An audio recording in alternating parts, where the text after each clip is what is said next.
agree that signing Matthew Coronato long-term is massive for the Flames' future? The future is now, with young guns leading the way, and General Manager Craig Conroy needs to sign Matty Snipes to ensure mistakes of the past do not resurface. Having a young core locked up is essential for exciting and successful hockey down the road. We're going to get into that more in this video, but first I want to welcome you to Flames Digest. I'm Mark Griffith. If you're new around here and you love the Flames, make sure you subscribe so you can stay up to date on all the latest news, updates, reports, and rumors revolving around your Calgary Flames. We would love to welcome you to the Flames Digest family. And let's talk about signing Coronato. So obviously he is still on his ELC currently, and he will be an upcoming RFA, so we're not risking losing him anytime soon. But in the past, with certain RFAs, the Flames only signed them to bridge deals or to shorter term deals, and then the players ended up leaving once those deals were up, which is obviously what the Flames need to avoid, and that's why it is massive for the Flames' future, because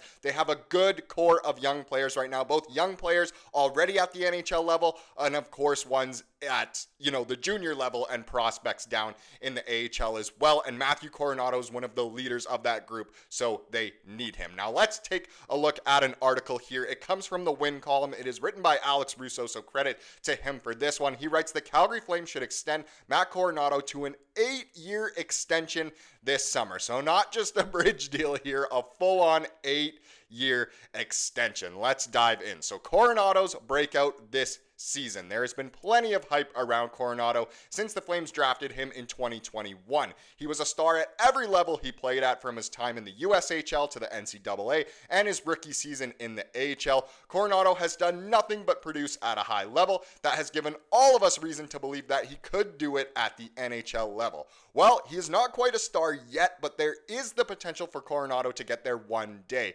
After starting the season as the Flames' 13th forward and then being demoted to the AHL for just 2 games, Coronato came back to the Flames with a chip on his shoulder and has been one of the Flames' best skaters. It is weird to think back at the beginning of the season that Coronato was actually sent down to the AHL. That seems so like a thing of the past. Last season, no, this year he even got sent down, but, through injuries and just his good play, he obviously has been able to stay at the NHL level. He is on pace for 20 goals and just under 50 points, so Coronato's making the Flames look really silly for sending him down earlier in the year. It is even more impressive when you see that the Flames have an extremely difficult time scoring goals. For Coronato to be producing on a line with 2 guys in Blake Coleman and Michael Backlund who aren't known for scoring goals is impressive on its own. So the fact that, he's only on pace for 20 goals, a lot of people will say, why would you sign, a 20 goal scorer to an 8-year deal? I mean, it's still worth it, and especially on this team that really struggles to produce offense, that is so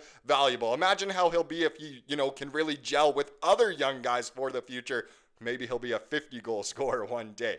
Coronato is gaining confidence with each passing game, and he's looking faster, stronger, and more efficient with the puck on his stick than he did a year ago. This is just the beginning of the evolution of Coronato. He might be a budding star in the making, and we sure hope he is. So why the Flames need to go long-term with Coronato? Why sign him to an 8-year deal, not just a little one? So after everything that has happened over the last few years with players leaving Calgary, and not only good players, but star-level players, the Flames have to get a long-term deal done with Coronato as soon as they can. I mean, i.e. here, the one we're all referring to, of course, is Matthew Tkachuk. So when Matthew Tkachuk was an RFA in 2019, it was expressed many times that he wanted to sign a long-term contract.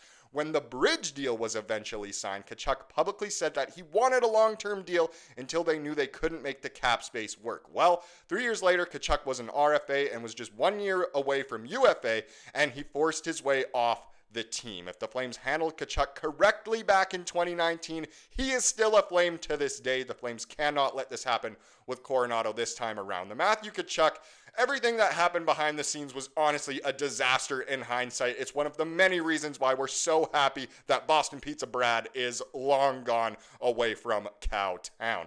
Yes, I understand that Coronato is not on the level of Tkachuk, but it should not be understated that Coronato can become a really good player and a really impactful player one day if he continues to progress the way he has this season. As a player in just his second season in the NHL, he already has the best shot on the team and he already may be the team's best goal scorer. Get him in maybe some better opportunities, play him with, maybe some guys who are more known for their offense, and his numbers could explode.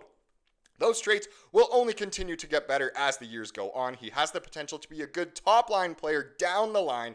That is someone the Flames have to put their faith in, and they need to commit to him on a long-term deal. It is honestly kind of essential. It's also never too early. If Coronato and his camp come to the Flames this summer and say they want to be in Calgary for the long haul, there should be zero hesitation from the Flames. The last thing the team needs is to upset Coronato and his camp. They already ruffled feathers earlier this season when he was sent down. And again, certain transactions that happen, there's obviously the business side to it, but there's the human side to it. And I'm sure Coronato understood it at the beginning of the year, but if it were to happen again now, I can guarantee he would not want to stay. They need to be able to keep their young stars around, and if you have to overpay to keep him here long term, you do it. I'm not sure how much of an overpay, but I kind of agree here. I'd much rather the Flames overpay their stars as opposed to overpaying mediocre older players in free agency. That's a valid point here from Russo. If we are talking about a potential deal for Russo, it would be fantastic if an 8-year deal can get done, and he thinks that it could cost the Flames anywhere between $4.5 to $5.5 million per year. It would be an overpay in the short term, but the hope would be that he could outplay the contract very quickly. Think of the Rasmus Andersson contract that was signed back in 2020. That one has aged pretty nicely, if you ask me. And it is true. I mean, you can kind of gamble on it, overpay for now. Those numbers, or the numbers that Coronato puts up now, that would be an overpay in the $4.5 to $5.5 million range, but you hope over the 8 years that obviously he outplays that, especially near the end of it.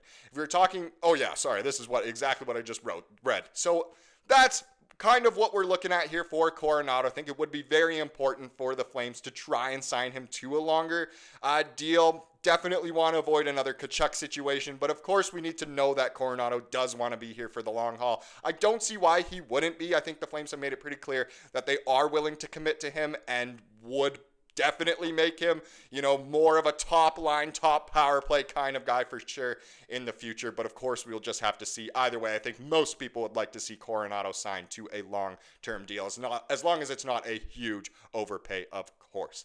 Now let's get into tonight's game. It's a pretty special one here, and the Flames are still on the road, as they will end up in the most beautiful city in the entire world, of course, Winnipeg, as the Flames play the Jets at 5 p.m. Mountain Time tonight. And the reason why this one is so special is because it is Hockey Day in Canada. So all 7 Canadian teams in action. First up, the Bruins are playing the Senators. That one should be fun.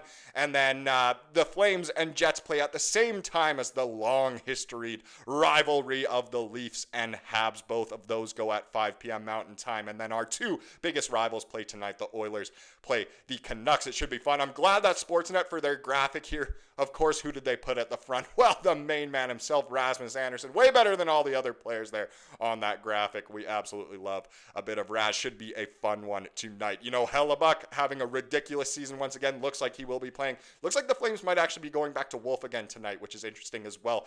Who knows? The Flames drop a couple games in St. Louis. They could shock everyone and just absolutely outplay the Jets. Do I foresee that? Not really. Do I hope it happens? Of course I do. Feel free to drop some score predictions down below. Now let's wrap up this video with the comment of the day, as we love to do here on the channel. And this was a good one here from yesterday's video, and it comes from Shaker's Word. And they say, hope all's well. Looking like Montreal will get our pick and Calgary will be stuck in the mushy middle like always. A lot to look forward to, as I cannot remember a time Calgary had a more promising prospect pool. So yes, it looks like we might lose that first round pick, but not a huge worry, as the prospect pool is at least looking very, very good, which is super exciting. The future is bright no matter what, and hopefully, obviously, it has Coronato in it. Thank you so much for watching this video. Please subscribe like you saw here today, and have a wonderful rest of your day.